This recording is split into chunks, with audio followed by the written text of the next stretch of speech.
जिस रात नबी अलैहिस्सलाम ने अल्लाह तबारक व तआला की हुजूर दुआएं की हैं, जिस रात रहमतें और बरकतें नाजिल होती हैं, मांगने वाले को अल्लाह तबारक व तआला अता फरमाते हैं, दुआएं रद्द नहीं होती। तो दुआओं से कबल अगर तौबा की दुआ की जाए, दुआ से कबल अगर बंदा अपने दिल का कूड़ा करकट साफ कर ले, तो सबसे महबूब अमल यही है। किसी नमाजी से बढ़ के भी, रोजेदार से, तहज्जुद गुजार से बढ़ के एक बंदा, और कुरान पाक में भी उसका जिक्र है, अहादीस में भी बार बार जिक्र है, कितनी बार तौबा कर लें जब तक अल्लाह ने जिंदगी दी है। बहलोल दाना बैठे हुए थे कब्रिस्तान के दरवाजे के अंदर, तो खलीफा हारून रशीद गुजरे, पूछा बहलोल क्या कर रहे हो?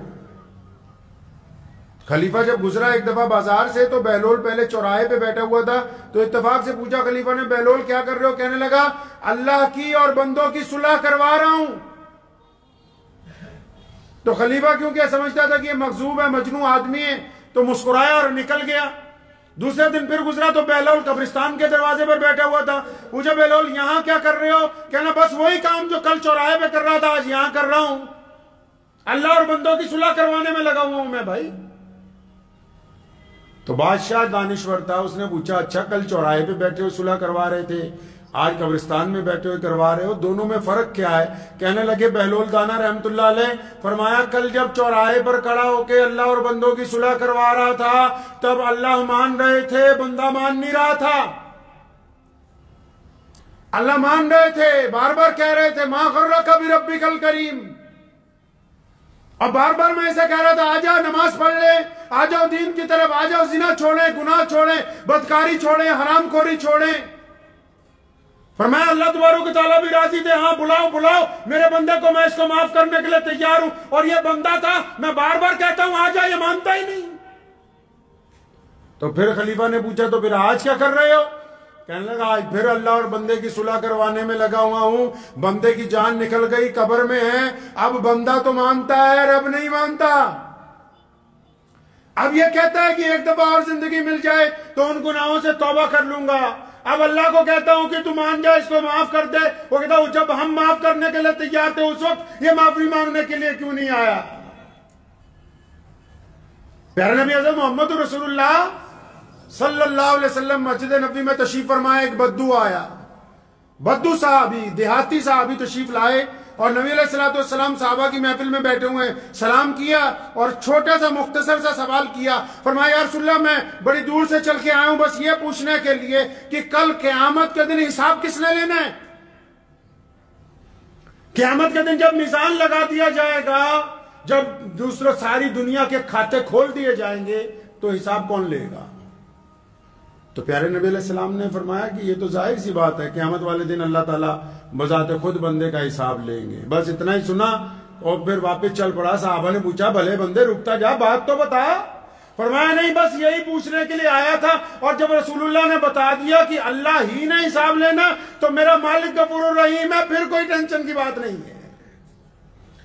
अल्लाह तबारक व तआला भी फिर अपने बंदे के गुमान के साथ है। जो बंदा दुनिया में डर के ये समझ के, लिखा कुरान पाक में, नबी अलैहिस्सलाम ने फरमाया एक बंदा गुनाह करता है और उसके बाद जब माफी मांगने जाता है, फरिश्ते कहते हैं या अल्लाह इसने अभी कल माफी मांगी, आज फिर मांग रहा है, माफ करने के लिए तैयार है। फरमाया देखो कुछ ऐसे लोग हैं, कुछ ऐसे बंदे जो माफी मांगते ही नहीं, लेकिन ये मेरा बंदा इसलिए माफी मांगने आता है क्योंकि इसको पता है मेरा एक रब है जो मुझे देखता है, जो मुझे पकड़ सकता है, लेकिन उसने मुझे मोहलत दी रखी है, इसलिए जब ये मुझसे माफी मांगता है तो मैं इसको माफ कर देता हूं। इस चक्कर में लगे रहे कि नहीं बस कोई बात नहीं, आज करेंगे, कल करेंगे, कल करेंगे, परसों करेंगे, आजकल परसों में तो अल्लाह तबारक व तआला के मिजान को देखें, अल्लाह ताला की गिनती को देखें, दुनिया में बच्चों की तादाद ज्यादा है, पूरी दुनिया में बच्चों की तादाद ज्यादा है। आप किसी बड़े घर में चले जाएं, गांव में चले जाएं, तो आप गली मोहल्ले में से गुजरेंगे तो 40-50 बच्चे भागते दौड़ते मिल जाएंगे। घर के अंदर जाएंगे तो बच्चों के बाद बड़ी तादाद नौजवानों की मिलेंगी, मर्द औरतें, और उनके बाद अगर अंदर जाएंगे तो फिर बुढ़ों की तादाद मिलेगी। हर घर में एक आधी बुढ़िया, एक आधा बूढ़ा आदमी मौजूद होगा। तो अल्लाह ताला का निजाम समझ में नहीं आ रहा। बच्चे सबसे ज्यादा हैं, बुढ़े सबसे कम हैं। नौजवान दरमियान में है। क्यों? ये बच्चों की तादाद जो ज्यादा है, नौजवानों की उनसे कम है।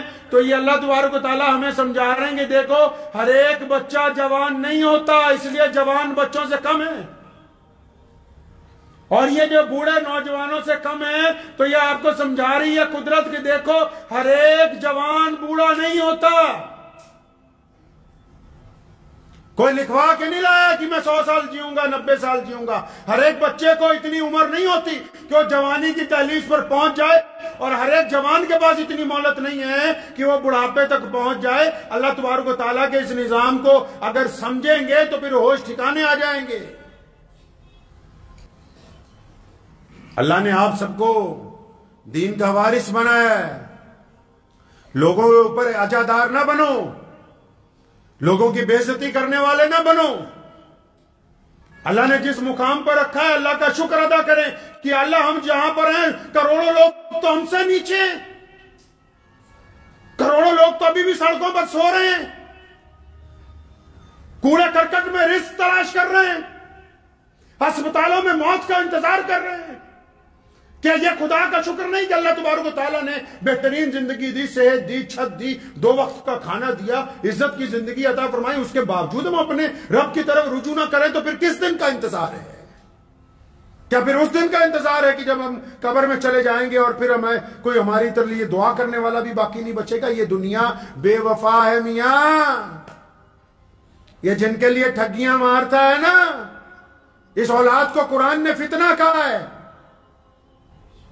कि जिनके लिए बेईमानियां करता है, तेरे मरते ही कहते हैं अब्बा जी का जनाजा जल्दी उठाओ, इनके कपड़े भी ले जाओ, चारपाई भी ले जाओ, बर्तन भी ले जाओ। क्यों? ये कोई बदरू थी जो तुम्हारे घर में रह रही थी? ये वही माँ और बाप हैं जिन्होंने अपना खून पिला पिला के तुम्हें जवान किया। इनके मरते ही इनके बिस्तर से भी नफरत आ गई, इनके तकिए से भी नफरत आ गई, इनकी उन प्लेटों से, खाने के बर्तनों। यह दुनिया की हकीकत है। नबी अलैहि सलाम जब मेराज पे गए, एक बड़ी खूबसूरत औरत बहुत बेहतरीन कपड़े पहने हुए जन्नत की तरफ एक तरफ फिर रही थी। नबी अलैहि सलाम ने देखा, जिब्रील को पूछा ये कौन है? और जब वो औरत खुद पलटी तो अंदर उसका चेहरा इतना खतरनाक था कि कोई खूबसूरती नहीं थी, और बाहर से देखने में ऐसे थी कि इससे बेहतरीन खूबसूरत लिबास कोई नहीं होगा। तो बताया गया या रसूलल्लाह, ये दुनिया है, ये दुनिया है जो बाहर से चमक दमक वाली है, अंदर से ये बिल्कुल काली और खोखली है। अगर दुनिया की कोई अहमियत अल्लाह के नजदीक होती तो एक रत्ती ना किसी को दी जाती। अल्लाह के नजदीक इस दुनिया की कोई अहमियत नहीं है। कई मजहब हैं यूरोप में, अगर आप कभी जाएंगे यूरोप में तो आपको पता लगेगा कि लोगों को तौबा करने के लिए अपनी इबादतगाह में जाना पड़ता है, अपॉइंटमेंट लेनी पड़ती है।